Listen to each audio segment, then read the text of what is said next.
ఆయన చేస్తున్నటువంటివి రూల్ ప్రకారం చేశాడా, రూల్ ప్రకారం చేయలేదా అన్నది పక్కన పెట్టి, రూల్ ప్రకారం చేసినా రూల్ ప్రకారం కాకపోయినా ఇది కక్షబట్టి చేస్తున్నాడు అని ఖచ్చితంగా మెజారిటీ ప్రజలు నమ్మారు. ఇంకా ఏ బడుగు బలహీన వర్గాల వాళ్ళ ఓట్లు నీకు వస్తాయనుకున్నావో ఆ బడుగు బలహీన వర్గాల వాళ్ళంతా కూడా రెక్కాడితే కానీ డొక్కాడని జనం. ఆ జనానికి 50 రూపాయల లిక్కరు 200 రూపాయలు దాటిపోతే తాగకుండా ఉండలేని పరిస్థితి అనేక సంవత్సరాల నుంచి అలవాటు చేసాం. సాయంకాలం అయ్యేటప్పటికి ఇంటికి వెళ్ళేటప్పుడు లెక్కర వేసుకుని వెళ్ళడం అలవాటు అయిపోయిన వాళ్ళు ఒక్కసారిగా బడ్జెట్లో మార్పు వచ్చేసింది. మీరు ఇచ్చే ఎన్ని వేలు ఇచ్చారు, ఆటో డ్రైవర్కి ఇచ్చారు, తర్వాత చిన్న చిన్న పనులు చేసుకుంటున్న వాళ్ళకి ఇచ్చారు, 3000 రూపాయలు పెన్షన్ ఇచ్చారు, ఇవన్నీ కూడా కలిపి కూడా ఆ ఫ్యామిలీ బడ్జెట్లో తేడా వచ్చేసింది ఈ లెక్కర వల్ల. మీకు ఎలక్షన్లు పోవడానికి వాళ్ళకి డైరెక్ట్గా గవర్నమెంట్ తోటి సంబంధాలు ఉండవు. లాస్ట్ టైం కన్నా ఈవేళ బాగున్నావా లేదా, ఎవడు ముఖ్యమంత్రి ఎవడు ప్రధానమంత్రి, మామూలు పని చేసుకున్న వాళ్ళకి ఏమీ అది ఉండదు. ఉల్లిపాయ రేటు గురించి ఒక గవర్నమెంట్ పడిపోయింది ఢిల్లీలో, నా బహుశా 70 80లోనో ఉల్లిపాయ రూపాయి ఉండేది 5 రూపాయలు అయింది. అంతే, వాళ్ళకి ఉల్లిపాయ నిత్యావసర వస్తువు తక్కువ ప్రభుత్వాన్ని దించేశారు. అలాగే ఇక్కడ సారా అన్నది ఎంత బలంగా పనిచేసిందంటే అది మొట్టమొదట పాపం ఫస్ట్ ఈ విషయం కనిపెట్టినవాడు ఎవడంటే స్టేట్ లెవెల్ లీడర్స్లో మన రాజమండ్రి ఆయన సోమవీర్రాజు లిక్కర్ రేట్లు ఎక్కువైపోయి 50 రూపాయలకి ఇస్తాం మేము వస్తే అని అంటే ట్రోలింగ్ చేసి తెగదిట్టేశారు సోమవీర్రాజుని. అదే చంద్రబాబు నాయుడు గారు డైరెక్ట్గా మీటింగ్లోకి వచ్చి చెప్పాడు 50 రూపాయలకే మీకు నాణ్యమైన లిక్కర్ ఇస్తాను మేము వస్తే అని. అది పనిచేసింది. సోమవీర్రాజు ఆ ముందే చెప్పాడు అది, ఎందుకంటే అతనికి ముందే వెలిగింది ఇది. దీనివల్ల చాలా ఫ్యామిలీస్లో చాలా ఇబ్బందులు అయిపోతున్నాయి ఆర్థికంగా. తర్వాత ఇంకా చంద్రబాబు నాయుడు గారు చేయవలసిన 1-2 పనులు ఏంటంటే డీలిమిటేషన్ వస్తుంది. డీలిమిటేషన్ వచ్చి సీట్ల సంఖ్య 700 దాటిపోతుంది. అందుకే పార్లమెంట్ కొత్త బిల్డింగ్ కూడా 700 దాటిన వాళ్ళు 800 మంది పట్టేలా కట్టారు.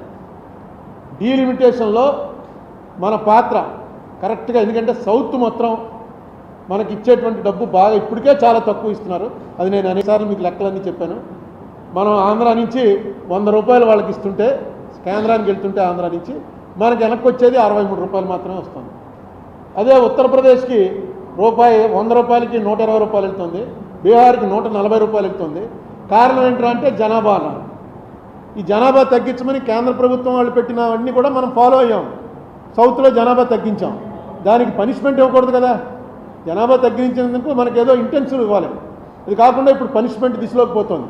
ఇక రేపు పార్లమెంట్లో పరిస్థితి ఎలా వస్తుందంటే సౌత్ అంతా కలిపి 200 సీట్లు కూడా ఉన్నాం, వాళ్ళు 600 సీట్లు పెరిగిపోతారు. జనాభా లెక్క పెరిగిపోతే వచ్చేటువంటి ప్రమాదం, సౌత్కి వచ్చేటువంటి ప్రమాదాన్ని ఎలా నివారించాలి అనే విషయం కూడా సౌత్లో ఇప్పుడు ఉన్నటువంటి లీడర్స్లో చంద్రబాబు నాయుడు గారికి కనెక్షన్లో ఉన్న లీడర్ కాబట్టి, అన్ని పార్టీల్లో కనెక్షన్లు ఉన్నాయి కాబట్టి ఆయన చేసి దాని విషయం కూడా దృష్టి పెట్టాలి. తర్వాత ఈవీఎంలు, ఫస్ట్ ఈవీఎంలు తప్పు అని చెప్పింది చంద్రబాబు నాయుడు గారే. ఆయనతో పాటు ఉండేటువంటి ఆయన పార్టీ లీడర్ ఒక ఆయన హరిప్రసాద్ గారని, ఆయన అయితే అరెస్ట్ కూడా అయ్యాడు. ఆ ఈవీఎంలు చూపించి ఇవి ఎలా పనిచేయవో అన్నీ చూపించాడు ఆయన. ఎక్కడ నొక్కితే ఎక్కడికో వెళ్ళిపోవటం, ఇవన్నీ ఎలా ఉంటాయో చూపించిన ఆయన వాళ్ళు మీకు ఇప్పటికి కూడా ఈవీఎంల గురించి మొట్టమొదట మాట్లాడింది ఎవర్రా అని చూస్తే మనం చంద్రబాబు నాయుడు గారే అప్పు వచ్చేసాడు. దీని మీద కూడా ఏదైనా చేయండి. ఇవాళ ఎవరో వీడియో పంపారు, 20 లక్షల ఈవీఎంలు అసలు కనపట్టలేదు. 60 లక్షల ఈవీఎంలకు ఆర్డర్ ఇచ్చారు, ఇంపోర్ట్ చేసుకున్నారు, 40 లక్షలు వాడారు. మిగతా 20 లక్షలు ఎక్కడో ఉండాలి కదా. ఎక్కడున్నాయని రైట్ టు ఇన్ఫర్మేషన్ అడిగితే ఎలక్షన్ కమిషన్ వాళ్ళు మాకు 40 లక్షలు ప్రభుత్వం ఇచ్చారు, 40 లక్షలు వాడామంటే మాకు తెలియదు అన్నట్ట. ప్రభుత్వాన్ని అడిగితే ప్రభుత్వం మాకేం తెలిసి ఎలక్షన్ కమిషన్ అడగండి అంటారు. 20 లక్షల ఈవీఎంలు దింపారు, అవి ఏమైపోయాయో తెలియట్లేదని ఈవేళ ఒక పెద్ద లీడర్, ఆయన కమ్యూనిస్ట్ లీడరు, ఆయన పెట్టాడు 20 లక్షలు ఏమైపోయాయి. ఇలాంటి వాటిని అన్నిటి నుంచి కూడా ప్రజల్లో అసలు అనుమానమే రాకూడదు. మనం వేసిన ఓటు కరెక్ట్గా దానికి వెళ్తుందా, ఇది మారిపోతుందా అనేటువంటి అనుమానమే రాకూడదు. చంద్రబాబు నాయుడు గారు ఆ విషయం మీద కూడా ఆయన దృష్టి పెట్టాలి.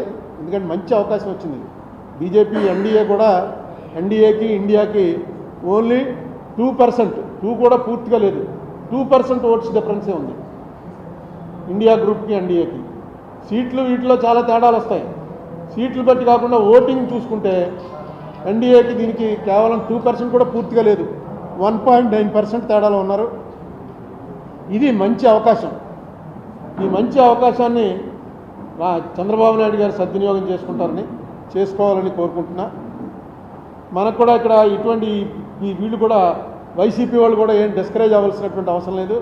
26 సీట్లు వచ్చాయి గుర్తుంచుకోండి. 94లో నేను ఫస్ట్ అసెంబ్లీకి పోటీ చేసినప్పుడు పివి నరసింహారావు గారు ప్రధానమంత్రిగా ఉండగా ఇక్కడ కాంగ్రెస్కి వచ్చినటువంటి సీట్లు 26 మాత్రమే. ఏది 294కి 26, 296కి 26 వచ్చింది. మళ్ళీ ఎలక్షను 96 నుంచి 99లో కొంచెం పెరిగాం. 2004 వచ్చేటప్పటికి 181 సీట్లతో అధికారంలోకి వచ్చాం. రెండే పార్టీలు ఉన్నప్పుడు, ఇప్పుడు రెండే పార్టీలు ఉన్నాయి ఇక్కడ. మిగతా పార్టీలు ఎవడో ఒకటి జారపడాలి. ఒకటి జగన్మోహన్ రెడ్డి పార్టీ, ఒకటి నారా చంద్రబాబు నాయుడు పార్టీ. ఈ రెండే పార్టీలు ఉన్నప్పుడు ఇలాంటివి సాధ్యం అవుతాయి. వన్ సైడ్గా ఇటో, వన్ సైడ్గా అటో. కాబట్టి వీళ్ళు డిస్కరేజ్ అయిపోక్కర్లేదు. వాళ్ళు కూడా ఏదో ఇంక అయిపోయింది స్మాష్, ఇంక జగన్ పార్టీ క్లోజ్ అయిపోయింది, ఇంకా మనమే అని వాళ్ళు అనుకోక్కర్లేదు. ఇక్కడ ఈవేళ ఉన్నటువంటి వాతావరణం చంద్రబాబు నాయుడు గారి ఎక్స్పీరియన్స్కి తగ్గట్టుగా రైట్ టైంలో రైట్ డెసిషన్ వచ్చిందని నేను అనుకుంటున్నాను. ఎందుకంటే ఇదే పాత్రలో ఇంకొకళ్ళు ఎవరైనా ఉంటే ఇంత బాగా ప్లే చేయలేదు. అంటే చేస్తారని నేను అనుకుంటున్నాను. ఇప్పటివరకు ఏమీ మొదలవలేదు. ఇంకా మంత్రివర్గం ఎవరెవరికి ఇచ్చారో కూడా తెలియలేదు. కానీ ఖచ్చితంగా చంద్రబాబు నాయుడు